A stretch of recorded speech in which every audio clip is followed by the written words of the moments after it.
تو آپ نے فرمایا ما انا علیہ و اصحابی، آپ نے علامت بتائی کہ جس پر میں اور میرے صحابہ. اس حدیث نے دودھ کا دودھ اور پانی کا پانی کر دیا. اس حدیث کی تشریح تو میں کئی بار کر چکا ہوں، لیکن آج محرم کے حوالے سے اس کی تشریح میں کروں گا تاکہ اس حدیث کو ہم محرم پہ فٹ کر سکیں کہ محرم کے معاملے میں ہم صحابہ کے طریقے پر ہیں یا نہیں ہیں. تو ما انا علیہ و اصحابی، آپ صلی اللہ علیہ وسلم نے یہ نہیں فرمایا جو قرآن کے راستے پر ہوگا، اس لیے کہ ہر فرقہ اپنے آپ کو منسوب کس کی طرف کرتا ہے؟ قرآن کی طرف، پھر اس کی تشریح اپنی مرضی سے کرتا ہے. کیونکہ جب اسلام میں فرقہ ہوگا وہ تو نسبت قرآن کی طرف تو کرے گا نا. وہ بھائی اسلام کی طرف نسبت میں پہلی شرط یہ کہ آپ قرآن کو تو مانتے ہو. جو قرآن ہی کی طرف نسبت نہیں کرے گا پھر تو لوگ ویسے ہی اس کو غیر مسلم سمجھیں گے. اس لیے نبی نے قرآن کا نام نہیں لیا. ما انا علیہ، جس پر میرا عمل. اس سے پتہ چلا قرآن کی ایسی تشریح کرنا جس پر پیغمبر کا عمل نہیں تھا، یہ تشریح معتبر نہیں ہے. آپ آج کل کے خطیبوں کی تقریریں سنو، جو جاہل خطیب ہوتے ہیں، مجمع گرم رکھنے کے لیے قرآن کی آیتوں کے ایسے مفہوم بیان کرتے ہیں جو نہ ہم نے کبھی سنے، نہ ہمارے حاشیے خیال، علماء کے حاشیے خیال میں بھی نہیں گزرے. پتہ نہیں کہاں سے لا رہے ہوتے ہیں ایسی تفسیر. تو نبی نے فرمایا جس پر میرا عمل. لیکن اتنا کافی نہیں ہے.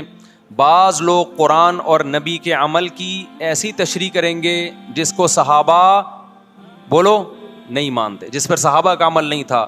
تو آپ نے فرمایا وہ تشریح ما انا علیہ و اصحابی جو میرے اور صحابہ کے راستے پر ہوگا، وہ فرقہ کیا ہے؟ جنتی ہے. سمجھتے ہو کہ نہیں سمجھتے؟ اب دیکھیں بڑی زبردست بات ہمارے سامنے آ گئی کہ جو جنتی فرقہ ہے اس کی علامت کیا ہے؟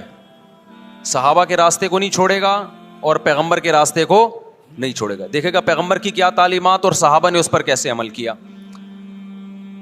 علماء نے کہا کہ جس میں یہ علامتیں پائی جائیں گی اس کا مطلب وہ فرقہ ناجیہ ہے، ناجیہ نجات یافتہ. تو علماء نے اس کو ایک نام بھی دے دیا یہ اس علامت کی بیس پہ. یہ نام علماء نے دیا تاکہ نام سے پہچان ہو جائے کہ اس حدیث کے معیار پہ یہ فرقہ اترتا ہے یا نہیں اترتا. تو حدیث میں دو چیزوں کا ذکر تھا، ایک سنت اور ایک صحابہ. تو صحابہ کے لفظ کو جماعت سے تعبیر کیا، یعنی اجماع صحابہ. صحابہ کا جو اجماع ہے نا اس کے خلاف نہ ہو، صحابہ کے راستے سے نہ ہو، اس کو الجماع کہا گیا اور نبی کے طریقے کو سنت کہا گیا. تو اس لیے اس فرقے کا نام جو نجات یافتہ تھا اسلاف نے نام رکھا اہل السنت والجماعہ. کھوپڑی شریف میں بات آ گئی،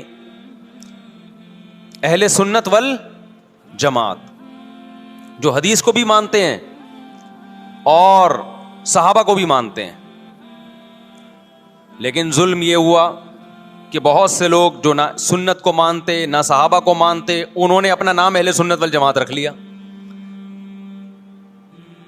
حالانکہ نام میں کچھ نہیں رکھا. اصل کیا ہونا چاہیے؟ کام وہ ہونا چاہیے جو سنت اور جماعت کے مطابق ہو.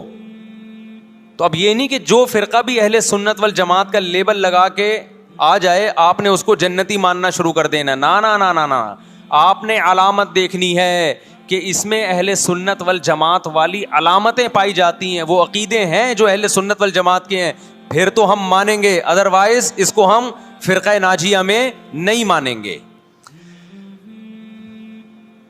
بات آ رہی ہے سمجھ میں کہ نہیں آ رہی ہے؟ تھوڑی علمی پیچیدہ بحث ہو گئی میرا خیال ہے آج.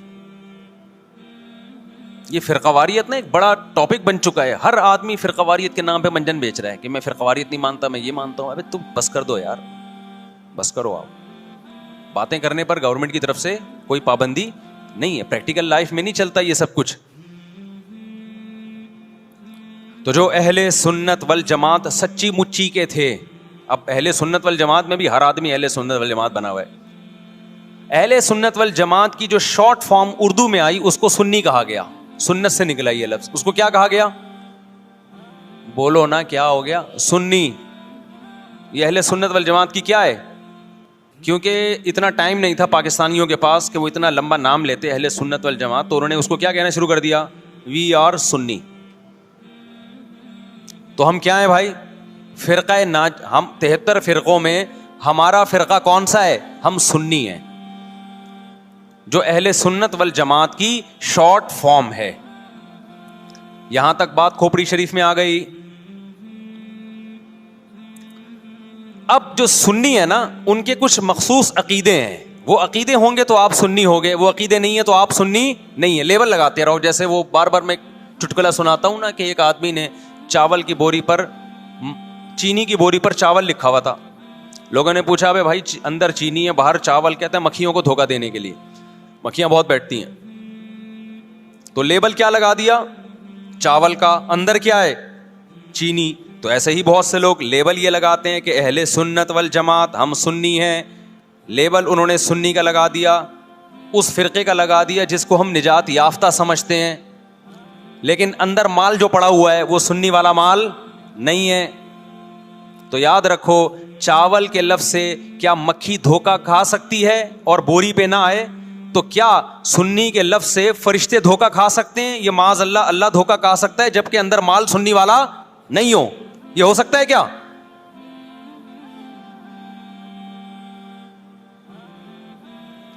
تو اس لیے میں کہتا ہوں آپ ایک چیز ہو جاؤ، یا سنی ہو جاؤ یا شیعہ ہو جاؤ یا کچھ اور ہو جاؤ. کبھی ادھر جا رہا ہے، کبھی ادھر جا رہا ہے، کبھی ادھر لڑک رہا ہے. محرم میں شیعہ بن رہا ہے، ربیع الاول میں بریلوی بن رہا ہے، رمضان میں انسان کا بچہ بنتا ہے. میں یہ نہیں کہہ رہا کہ بریلوی انسان کے بچے نہیں ہیں، یعنی رمضان میں ایسا لگے گا جیسے بہت نیک آدمی. تراویح میں پہلے 3 دن دیکھو نا آپ. ابھی تو میں یہ بات ہی نہیں کر رہا کون جنتی کون جہنمی، کون غلط کون صحیح. ابھی تو میں صرف یہ بتا رہا ہوں کہ اسلاف نے 73 فرقوں میں سے جو ایک جنتی ہوگا اس کو ایکسپلین کیسے کیا ہے. اگر بریلوی اس پہ پورے اترتے ہیں تو بھائی وہ جنتی ہیں. میں کسی کو جہنمی جنتی نہیں کہہ رہا، میں تو ایک کرائٹیریا بتا رہا ہوں. ہو سکتا ہے میں نہ اترتا ہوں، بریلوی بھائی پورے اترتے ہوں، شیعہ لوگ پورے اترتے ہوں. کسی ایک کو میں یقینی طور پہ نہ جنتی کہہ رہا ہوں نہ جہنمی. میں تو کہہ رہا ہوں کہ آپ فیصلہ کرو کہ آپ ادھر ہو یا ادھر ہو، درمیان میں نہ لٹکو. ایسا نہیں ہو سکتا ایک ٹانگ جہنم میں ایک ٹانگ جنت میں آپ کی. یا تو پورے ادھر جاؤ گے یا پورے ادھر جاؤ گے. کھوپڑی شریف میں بات آ رہی ہے کہ نہیں آ رہی ہے؟ تو نبی صلی اللہ علیہ وسلم نے فرمایا جنتی فرقے کی علامت ما انا علیہ و اصحابی، جس پر میں اور میرے صحابہ ہوں. اب نبی اور نبی کے صحابہ کس طریق پر تھے، کس ٹریک پر تھے؟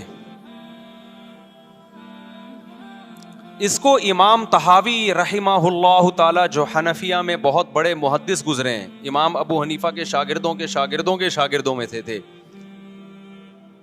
انہوں نے اس دور میں ایک کتاب لکھی عقیدہ طحاویہ کے نام سے، اور اس میں اہل سنت والجماعت کے عقائد اور ان کی بنیادی عقیدوں کو ایکسپلین کیا. ایک متن لکھا جو پوری دنیا میں مانا گیا، اور پوری دنیا کے علماء کا اتفاق ہوا کہ اہل سنت والجماعت میں داخل ہونے کے لیے ان عقیدوں کا ہونا ضروری ہے.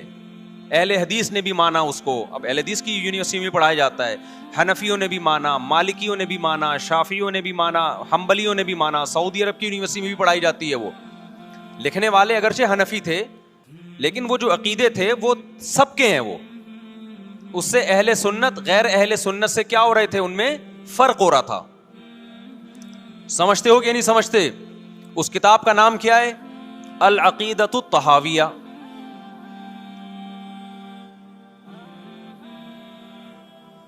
وہ کتاب جو لکھی گئی ہے نا، پوری دنیا نے اس لیے مانی کہ اس میں ہر عقیدے میں قرآن اور سنت اور اجماع صحابہ، ان 3 کو بنیاد بنایا گیا ہے.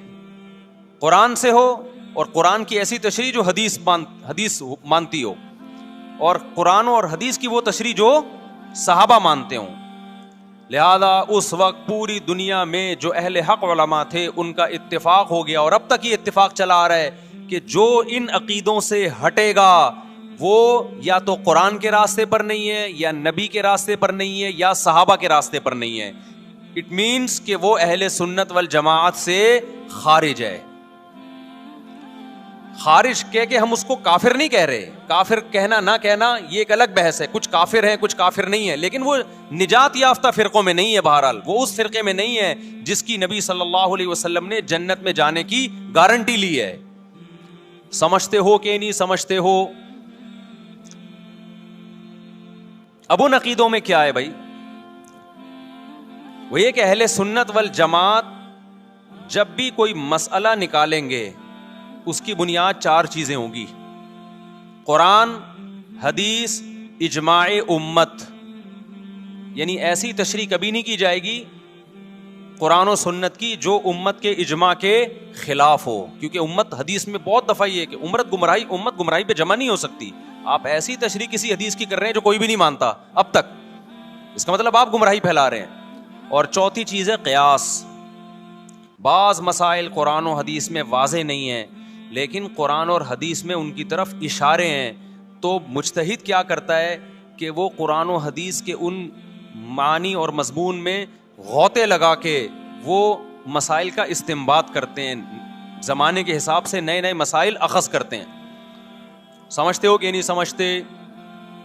تو 4 اصول اہل سنت والجماعت کے: قرآن سے مسئلہ نکالا جائے گا, حدیث سے نکالا جائے گا, اجماع امت سے, اور چوتھے نمبر پہ قیاس سے. اب میں آتا ہوں اصل ٹاپک کی طرف. یہ تو پوری تمہید تھی نا.